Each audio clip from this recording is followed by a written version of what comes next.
Mr. Daniel Padilla abay muling makakasama ang isang Maris Racal at Miss Kayla Estrada sa isang serye. Ang lahat ng yan. But before that, if you haven't subscribed yet to my YouTube channel, please don't forget to like, share, and subscribe at hit mo na rin ang notification bell for more showbiz updates. Bago tayo of course magpatuloy sa ating updates for today's video, of course nais kong pasalamatan kayo for always watching and trusting this channel. Thank you so much sa inyong laging panonood at pagsubaybay.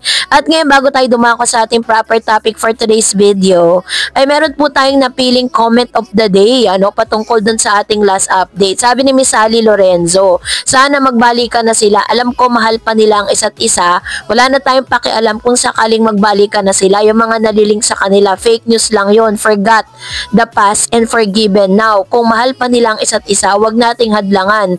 Kung yun pa rin ang magpapasaya sa kanila, then go for it. It will support Katniel forever. Ayan.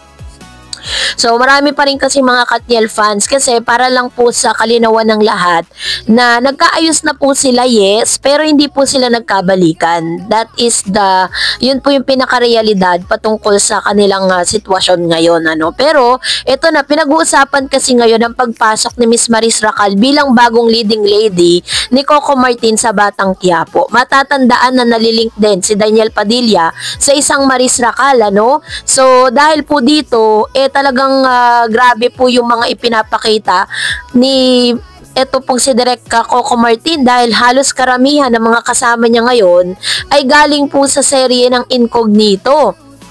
Sabi dyan, mukhang umepek ang pasabog na trailer ng FPJ Batang Quiapo bilang pagsisimula ng bagong yugto ng Kapamilya Prime series noong Lunes, October 6, 2025. Todo promote sina Coco Martin sa kanilang social media na abangan ang trailer ng bagong yugto ng Batang Quiapo.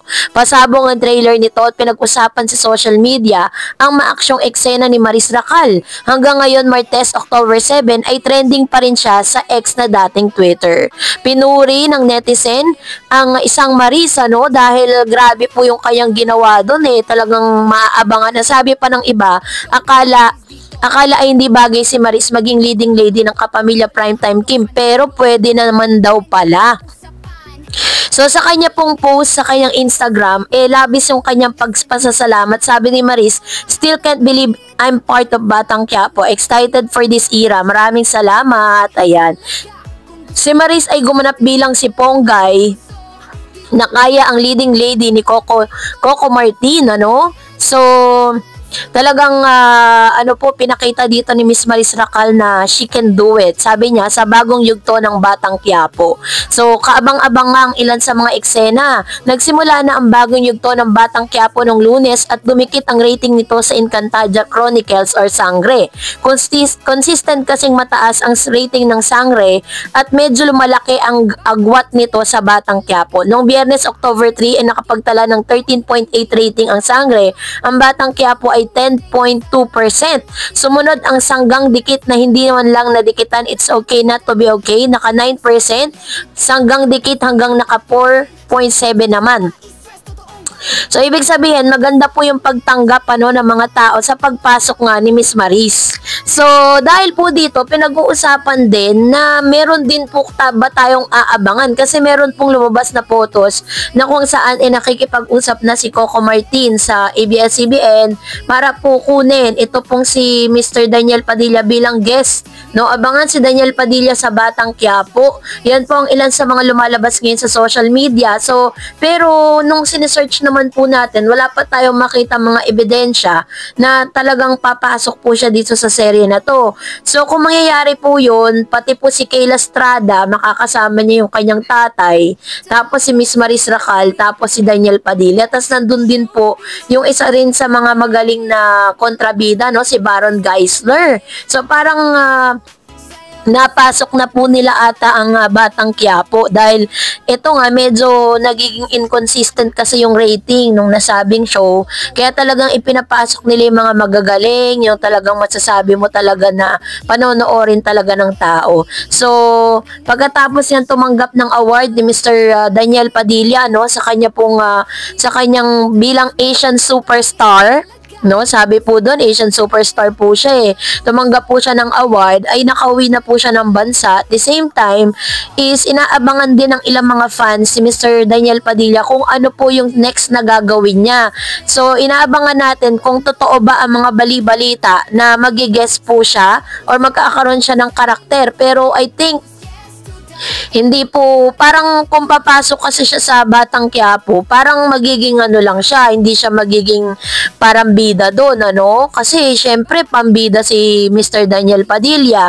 Kaya parang iniisip ko din kung papayag ba ang ABS-CBN na parang magiging ano lang siya, magiging minor character lang. Syempre pag Daniel Padilla yan, laging pambida po yung mga karakter, 'di ba? Pero yun po kasi yung mga usap-usapan ngayon, pero wala pa po siyang confirmation. Ang masaya lang is hindi rin nababakante ang isang Daniel Padilla kasi pinatunayan niya naman 'di ba? Talagang pinatunayan niya at itinaas niya yung kanyang dignidad. Itinaas niya yung kanyang pride kasi matapos po siyang talagang ligwakin ng maraming mga bashers, ng mga netizen patungkol nga sa cheating allegation ni Daniel, ay unti-unti itinayo niya at pinatunayan niya sa buong Pilipinas at sa buong mundo na kaya niya rin magka-award, even without on the side nung kanya pong dating karelasyon.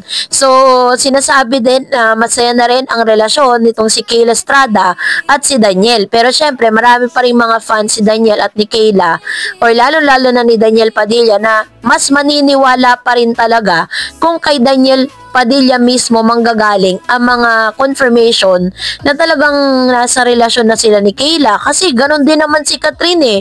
Wala naman din naman siyang inaamin sa publiko na talagang in a relationship siya with Mayor Alcala. 'Di ba? So parang lihiman ata to. Tapos si Kayla Estrada naman, pag tinatanong, panay din ang iwas. Pero palagi naman silang naiispatan. Meron pong isang interview si Mr. Daniel Padilla na tinanong po siya about Kayla Estrada, no? So, sabi lang ni Daniel, not at this time. So, anong ibig sabihin nun? Hindi pa po ba sila mag-on? Or pwede rin na hindi pa sila ready to come out? Or para aminin sa publiko kung anong tunay na relasyon nilang dalawa? So, yun po yung mga possibility. Mag-comment nga kayo sa comment section kung ano po yung naiisip ninyong meaning nung sinabi ni Mr. Daniel na not at this time, nung tinanong siya patungkol kay Kayla. Pero as of this moment is talagang very positive, talagang nag-aantay pa rin kasi ang mga Katniel. Sinasabi po ng ilang mga Katniel fans na pag daw nagkaroon ng comeback movie si Daniel at saka si Catherine, ito raw ang tatalo sa blockbuster movie ng Kat din, which is yung Hello Love Goodbye. Yun po yung sinasabi ng ilang mga showbiz critics. So magkakaalaman tayo niyan kapag pumayag na si Catherine na makasama muli si Mr. Daniel Padilla. So, kayo po, anong inyong saloobin patungkol dito? Comment down below. That's it for today.